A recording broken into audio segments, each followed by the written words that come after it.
Penatnya. Baru sikit dah pingsan je. Atuk sendiri kena pingsan. Seorang-seorang pula tu. Ya.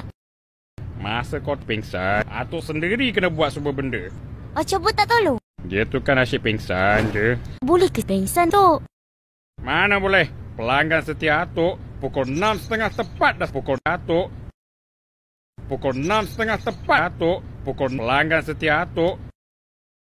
Awalnya. Tok Abang kasih bawa coklat satu. Day. Kau buta rupanya. Pagi-pagi dah buta.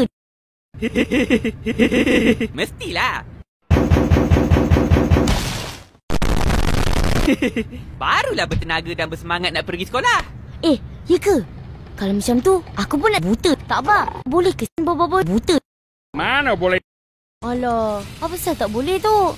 Ada satu pelanggan Atuk ni, tiap-tiap pagi dia datang pukul Atuk. Macam kau lah.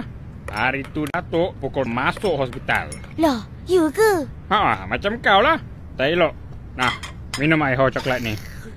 Apa pasal tak boleh tu? Biskut Yaya ni, ada ke orang nak beli? Kau lah, pelanggan setia Atuk. Ya ke? Day, manalah ada orang nak beli. Kucing. Kau tunggu je lah. Itu pun dia budak tu. Kau bawa-bawa rupanya. Apa? Kenapa kau buta? Ada kucing beli biskut Yaya. Oi, kenapa kau pengsan? Ish, Atuk, apa pasal dia tu pengsan? Inilah kucing dah berjaya. Terima kasih. Dah, jom. Kita kejar si Yaya ni. Alah, sekejap. 5 jam lagi. 5 jam. Jom. Jom. Pergi sekolah dulu, Tok. Assalamualaikum. Waalaikumsalam.